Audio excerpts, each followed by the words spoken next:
This is SKN Newsline Month in Review.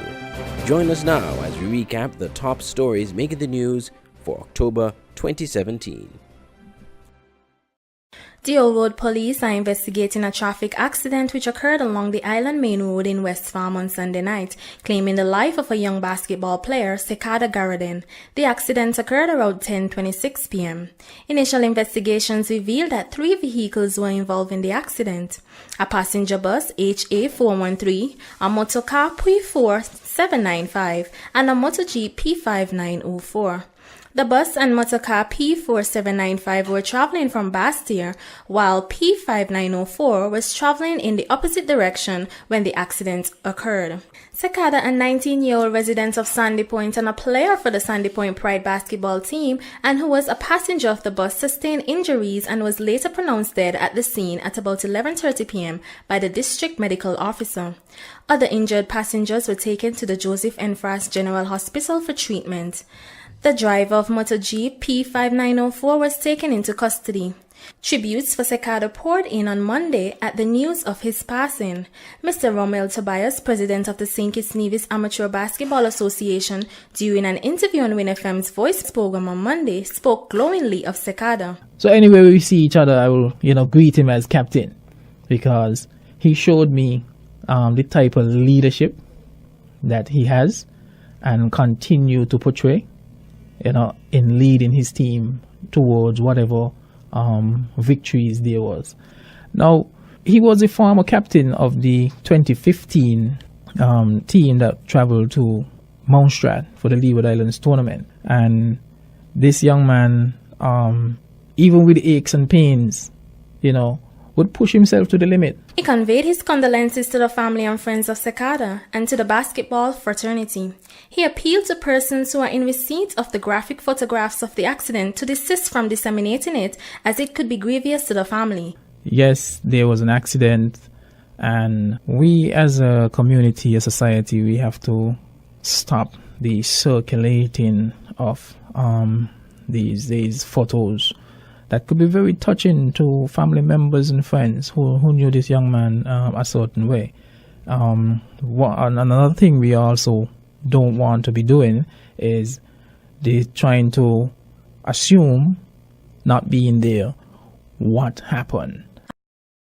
Opposition leader Dr. Denzil Douglas is being accused of possessing dual citizenship by Prime Minister Dr. Timothy Harris. Addressing the media at a press conference Tuesday, Prime Minister Harris alleged that Dr. Douglas holds a diplomatic passport of another country. Dr. Denzil Douglas is a citizen of another country other than St. Kitts and Nevis. Dr. Denzil Douglas is a citizen of another country other than St. Kitts and Nevis. Dr. Denzil Douglas promotes the CIP of another country and undermines that of St. Kitts and Nevis. Thirdly, Dr. Denzil Douglas strangely holds a diplomatic passport of another country. Dr. Douglas on Wednesday in a press statement denied the allegation. He said he does not and has never held dual citizenship and has never held citizenship of Dominica or any other country except that of St. Kitts and Nevis.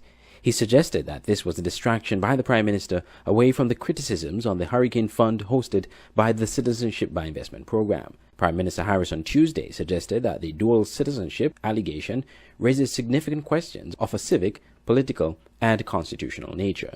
For him, 8 years later, to become entangled with dual citizenship begs the question, is there no moral minimum? Is there no moral minimum for him?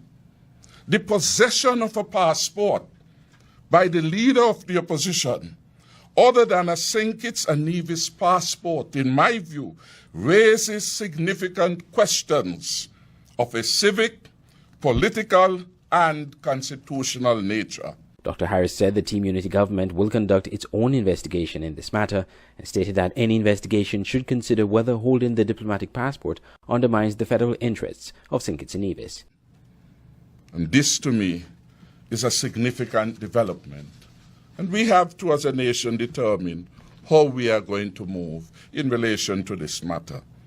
The National Assembly's Elections Amendment Act of 2009 states that a person shall not be qualified to be elected or appointed as a member of the National Assembly if he or she is, by virtue of his or her own act, under any acknowledgement of allegiance, obedience, or adherence to a foreign power or state. Just before the 2010 elections, People's Action Movement PAM candidates Sean Richards and Lindsey Grant both renounced their U.S. citizenship in order to be eligible to contest the elections.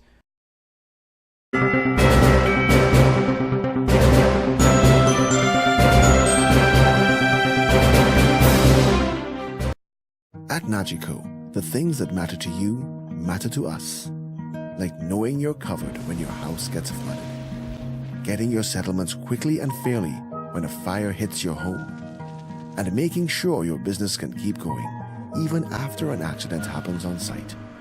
At Nagico, we're about much more than just insurance. We're about the big things and the small things that mean everything. The director and staff of Mackie Hazen Memorial Funeral Home offers quality service and satisfaction guaranteed. Serving our clients with respect, dignity, and sensitivity, Mackie Hazen Memorial Funeral Home makes planning look so easy. With over 20 years experience in the funeral business, Mackie Hazen Memorial Funeral Home provides top quality service which is sure to give you, our valued customers, that guaranteed satisfaction. Visit us today at Church Street or call us at... Why read the news when you can watch it? Introducing SKN Newsline, the Federation's only online TV news platform. SKN Newsline is an online TV news platform covering news in St. Kitts and Nevis. We provide a daily and accurate news on the big stories and stories of interest that other media outlets have ignored. You can watch SKN Newsline on our website, www.sknnewsline.com, or Facebook page at www.fb.com/SKN Newsline, and also subscribe to our SKN Newsline YouTube channel. SKN Newsline, your world, your news. At Nagico, the things that matter to you matter to us. Like your boat when you're at sea and you get away from everything. Your home and the security of your daughter's things. And the car that you've had for too long, but after all these years, you just can't let go. At Nagico, we're about much more than just insurance. We're about the big things and the small things that mean everything. The last 6 days has been punctuated by a number of criminal activities. The latest occurred on Wednesday morning at 6 a.m. According to police, initial investigations revealed that 2 armed masked assailants fired multiple shots at a male resident on Back Street in St. Paul's Wednesday morning. No one was reported injured in this incident. Crime scene technicians visited and processed the scene. On Friday night, the Federation recorded the 19th homicide only 3 days after the Prime Minister commended the security forces for a period of calm since the last murder in July this year. Dead is David Wilkinson. According to reports, Wilkinson was killed at an entertainment spot in Old Road when 3 armed masked men walked into the establishment and shot him. On Monday, police responded to a report of a stabbing incident in Keon involving 2 brothers. Initial investigations revealed that the brothers had an altercation during which the younger brother was stabbed. He succumbed to his injury en route to the JNF General Hospital in a private vehicle. His brother is in police custody assisting with the investigation. Crime scene technicians processed the scene and collected items of evidential value, police said. Also on Monday, in Nevis, police responded to a report that intruders were in a house in Fig Tree, Nevis. According to police, 24-year-old Sean Hawker of Burden Pasture suffered a gunshot injury from police when they arrived.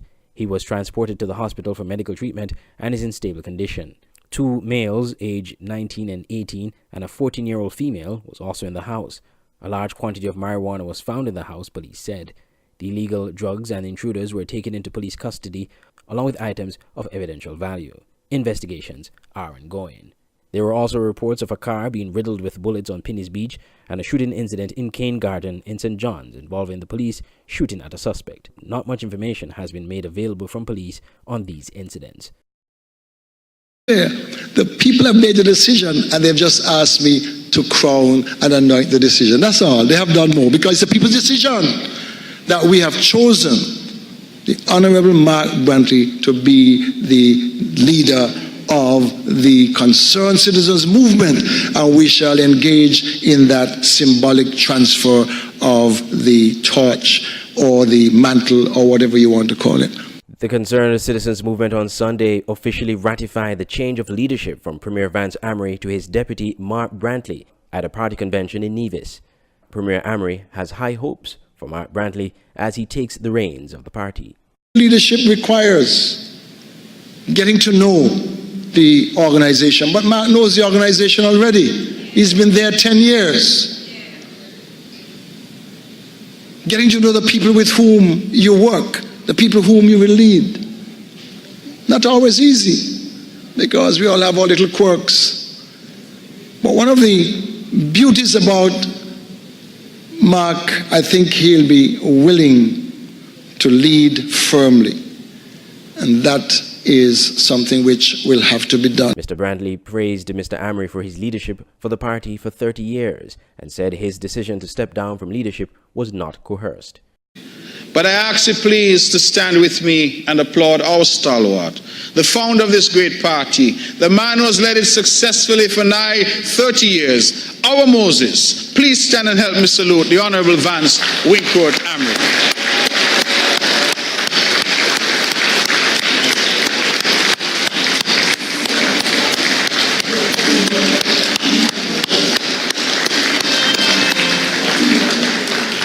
Mr. Brantley said it's now his role to move the party forward, and this begins by motivating the people. I have followed faithfully, and I have learned at the feet of the best. It is now up to me to move this great party forward. To do so, we must get our people motivated and invested in the progress of our island and our country. We must engage our youths, as they are not only our future but our present.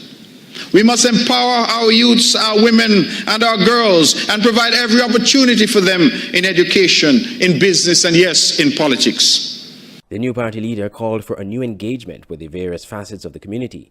He also had words for party supporters who have become passive in their support for the party. I have said before, and I say here again today, that only CCM can defeat CCM.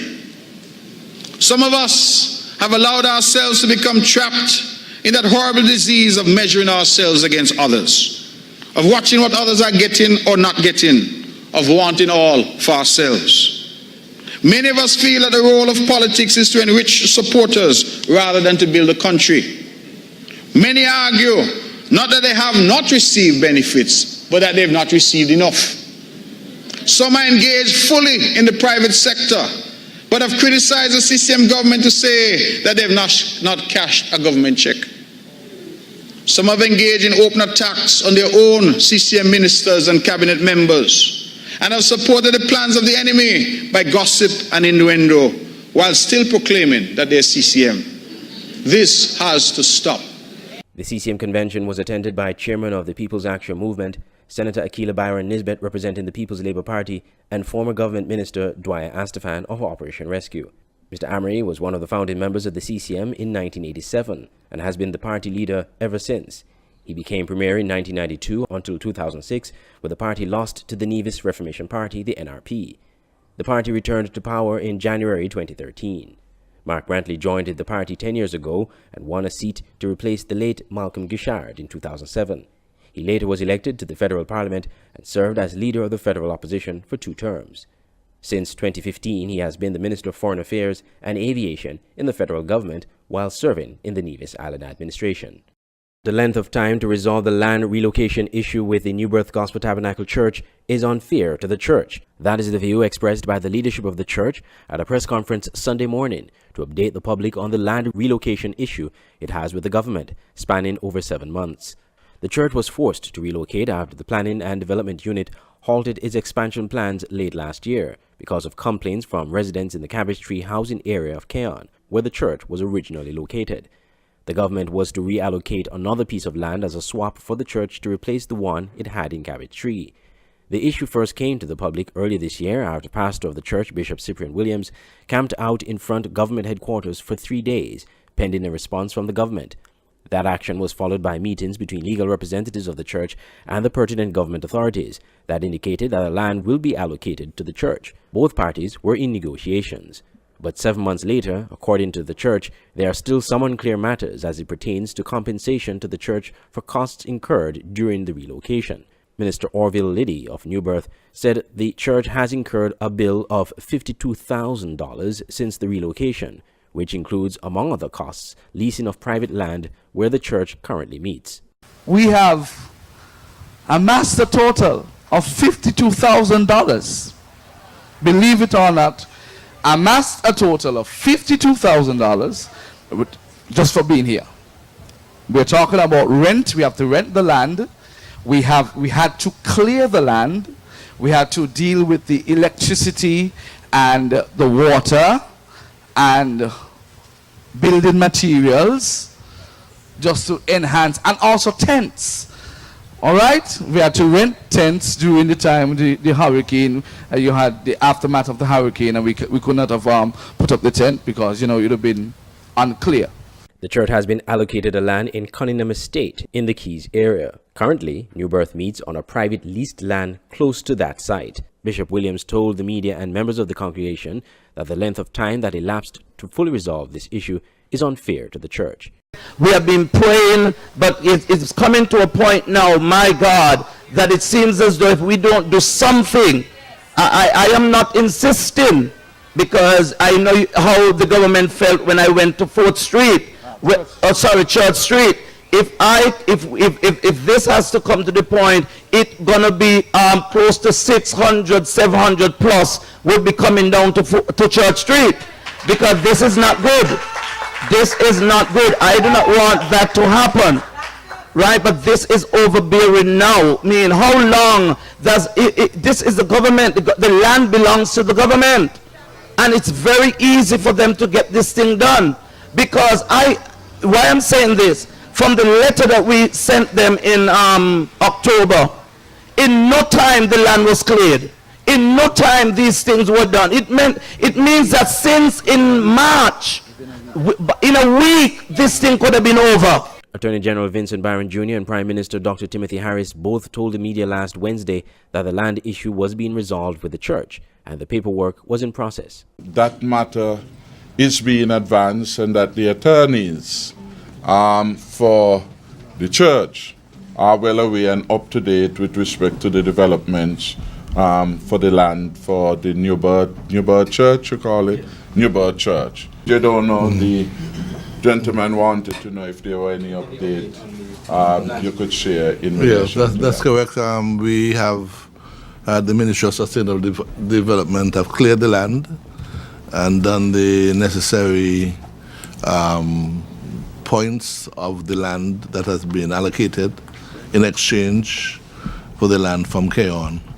And these are currently in the process of being registered, as I understand it, at the land registry. So it's more or less complete, and we're in touch with the solicitors for the church, and we'd hope that everything would be finalized by the end of this month. A letter dated October 20th, 2017 from the government to the legal representatives of the church requested more time to complete the paperwork, setting a deadline for November 30th, 2017. Bishop Williams hopes the matter will be fully resolved by that time. The bishop said the church is not holding the government ransom and is willing to negotiate to have the matter fully resolved. The project to restore the historic Spooners Ginnery in Keon has moved a step closer to commencement, with funds received from the U.S. Embassy in Barbados through its U.S. Ambassador's Fund for Cultural Preservation. A recently approved grant from the fund will allow the National Trust to begin the first phase of the project, which, when completed, will see the restoration and development of the Ginnery factory and museum and the fencing of the property. Recently, U.S. Ambassador to Barbados and the Eastern Caribbean, Linda S. Tagliatella, and members of the St. Christopher National Trust, including Governor General Sir Tapley Seaton and Minister of Culture Sean Richards and other government officials, toured the Spooners Ginnery in Spooners, Keon. The U.S. Ambassador marveled at the uniqueness of the Ginnery and reflected on the importance of preserving history and heritage. I know know that it's very important of any organization or any country to try to preserve their history, to be able to take things that have been part of the life of many people of a country and that helped its economic foundations to develop and to maintain for future generations. As we spoke, there's a lot of things young people don't know about their countries. And President of the National Trust, Schneidman Warner, expressed gratitude for the support. And we are immensely grateful to the United States for its contribution, providing this valuable seed money to get this project that has been talked about, worked on, dreamt about for so long. National Trust Director Rillis Percival spoke at length about the critical need for St. Kitts to emphasize its unique heritage and transition from focusing on the sun and sand tourism product being offered by most Caribbean destinations. The multi-phase project proposes to restore the Great House, the cotton ginnery factory, its equipment and ancillary structures, and the manager's house and old ruins. The Great House, built around 1870, will be used as a visitor center, office and rental space for functions. The ginnery will house a museum and a gift shop, while the manager's house will be developed for use as a gallery, restaurant and artisan center. Andre Huey, SKN Newsline. The director and staff of Mackie Hazen Memorial Funeral Home offers quality service and satisfaction guaranteed. Serving our clients with respect, dignity, and sensitivity, Mackie Hazen Memorial Funeral Home makes planning look so easy. With over 20 years experience in the funeral business, Mackie Hazen Memorial Funeral Home provides top quality service which is sure to give you, our valued customers, that guaranteed satisfaction. Visit us today at Church Street or call us At Nagico, the things that matter to you matter to us. Like knowing you're fully covered after an accident, the security of your home and everything in it that means so much to you. And knowing that even when the weather does its worst, you and your family are covered. At Nagico, we're about much more than just insurance. We're about the big things and the small things that mean everything. Why read the news when you can watch it? Introducing SKN Newsline, the Federation's only online TV news platform. SKN Newsline is an online TV news platform covering news in St. Kitts and Nevis. We provide a daily and accurate news on the big stories and stories of interest that other media outlets have ignored. You can watch SKN Newsline on our website, www.sknnewsline.com, or Facebook page at www.fb.com/SKN Newsline, and also subscribe to our SKN Newsline YouTube channel. SKN Newsline, your world, your news. The director and staff of Mackie Hazen Memorial Funeral Home offers quality service and satisfaction guaranteed. Serving our clients with respect, dignity, and sensitivity, Mackie Hazen Memorial Funeral Home makes planning look so easy. With over 20 years experience in the funeral business, Mackie Hazen Memorial Funeral Home provides top quality service which is sure to give you, our valued customers, that guaranteed satisfaction. Visit us today at Church Street or call us at St. Kitts and Nevis customers now have access to a wide range of IPTV entertainment products with the launch of Flow TV on Friday evening at the Port Zante Food Court. Scores of patrons turned out to the launch, compact with fanfare, entertainment, and most of all, a preview of what Flow TV offers customers. Mr. David Lake, country manager of Flow St. Kitts and Nevis, expressed elation at the launch of Flow TV. Today is a historic day in St. Kitts and Nevis. This is the launch of Flow TV. Flow TV is an IPTV service that offers over 160 channels of high quality. 80% of channels are HD. And the range of programming goes from everything from kids channels right up to adult, including sports, of course. This is really an amazing and product that customers are going to absolutely love. Mr. Lake gave an idea of what customers can expect from Flow TV. The biggest advantage I see is the fact that Flow TV gives you choice and control. You have the ability to determine how you want to absorb or as we say, your entertainment. You determine when you want to watch your favorite programs. We have features like play from beginning. If one of your favorite programs has started and you want to start it over, you could do that. If you want to record your favorite channels and catch up with them later, you could do that as well. It comes with storage, it comes with parental control, it comes with features like flow study. You know, it's just an amazing product in terms of the width and breadth of programming options that customers have. Customers across St. Kitts and Nevis can apply to subscribe to Flow TV at any one of Flow's retail outlets. It is only available to Flow Internet subscribers. Yes, customers can now, as of now, you can actually do it right here at the launch. From tomorrow at the retail stores in St. Kitts and Nevis. You can go down, sign up for Flow TV service, and we get it installed and get you going. You really have to see this to believe it. It is that amazing. The music, the dance, the flair of the 8th Annual Latin Festival climaxed Sunday afternoon with Latin Fiesta at the Marriott Beach in Frigate Bay. The fiesta was replete with performances from the featured artists and bands, music by DJ Wet Dot, and the highly anticipated dance competition. Founder of the Latin Festival, Jose Rosa, was pleased with the outcome of this year's event, as he pointed out that the festival returned to its roots, hosting it on the beach. People asked me to come back to the beach. We decided to come back to the beach, and people responded. Okay, I think we have a great amount of people here today.